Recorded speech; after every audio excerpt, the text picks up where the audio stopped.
नमस्कार दोस्तों, आज हम आपके लिए लेके आए हैं भाद्रपद माह के षष्ठी तिथि को सुनी जाने वाली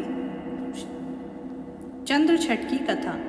इसे हल षष्ठी के नाम से भी जाना जाता है और आज के दिन बलराम जी का जन्मदिन मनाया जाता है। तो आइए सुनते हैं चंद्र छठ की कथा। प्राचीन समय की बात है। एक नगर में एक धनवान सेठ और उसकी पत्नी रहते थे। उनके एक पुत्र भी था। सेठ की पत्नी की धर्म कर्म में रुचि नहीं थी। वो पुरानी परंपराओं को भी नहीं मानती थी। हिंदू परंपरा के अनुसार मासिक धर्म के समय कोई स्त्री रसोई का कार्य नहीं करती है, परंतु सेठ की पत्नी इन सब बातों को नहीं मानती थी और बिना ऋतु स्नान किए ही रसोई के कार्य करना, बर्तन आदि छूना जैसे काम करती थी। उसके इस दुराचरण का उसके पति के धर्म कर्म पर भी बुरा प्रभाव पड़ा और मृत्यु के बाद उन दोनों को बुरी योनियों में जन्म लेना पड़ा।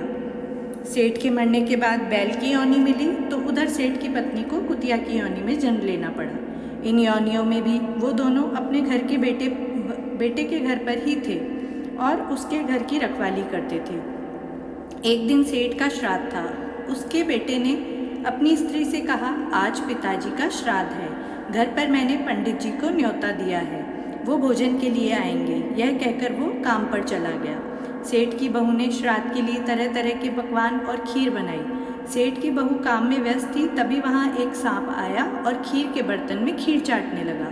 उस पर बहू का ध्यान नहीं गया, परंतु उस कुतिया ने सांप को खीर के मुंह लगाते हुए देख लिया। उसने सोचा कि बहू ने इस सांप को नहीं देखा और यही खीर वो पंडित जी को खिलाएगी तो जहर से उसकी मृत्यु हो जाएगी। यही सोचकर उस कुतिया ने उस खीर के बर्तन को गिरा दिया। यह देखकर बहू को बहुत क्रोध आया। उसने उस कुतिया के लकड़ी फेंक कर मारी, जो उस कुतिया की पीठ पर जाकर लगी। कुतिया के बहुत तेज चोट आई। बहू ने फिर दूसरी खीर बनाई। बहू और बेटे ने बड़े प्रेम से पंडित जी को भोजन कराया और दक्षिणा देकर विदा किया। उस दिन उस बहू ने उस कुतिया को खाने के लिए कुछ भी नहीं दिया। रात्रि में कुतिया बैल के पास आई और बोली, आज आपका श्राद्ध था, आपके नाम पर पंडित को खूब स्वादिष्ट भोजन कराया गया, आपको भी अच्छे से भोजन मिला होगा, किंतु मुझे तो आज भोजन के बदले मार खानी पड़ी। बैल ने इससे कारण पूछा तो कुतिया ने उसे सारी कहानी सुनाई। तब बैल बोला कि मेरा भी आज दिन अच्छा नहीं रहा, आज और दिनों से ज़्यादा काम था, मुझे भी भरपेट भोजन नहीं मिला। जब कुतिया और बैल बातें कर रहे थे तो बेटा और बहू सुन रहे थे। उनको उनकी बातें सुनकर अचंभा हुआ, साथ ही दुख भी हुआ। फिर अपने मन की संतुष्टि के लिए उस बेटे ने एक पहुँचे हुए पंडित से जाकर पूछा, मेरे माता पिता मृत्यु के उपरांत अब किस योनि में हैं? तब उस पंडित ने बताया कि तुम्हारे पिता बैल और माता कुतिया की योनि में दुख भोग रहे हैं, वो अभी तुम्हारे ही घर में है। उसको यह जानकर बहुत दुख हुआ।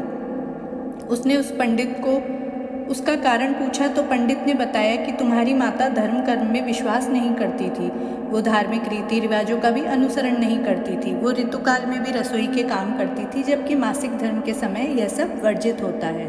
उनको इसी पाप का दंड मिल रहा है। तब उस बेटे ने अपने माता पिता की उस योनि से मुक्ति का उपाय पूछा। तब पंडित ने उसे भाद्रपद की कृष्ण पक्ष की षष्ठी अर्थात चंद्र छठ के व्रत के विषय में बताया और कहा, जब पूजन के बाद कुंवारी कन्या चंद्रमा को अर्घ्य दे तब वो दोनों अर्घ्य के जल के नीचे खड़े हो जाएं, जिससे वो जल उन पर पड़े।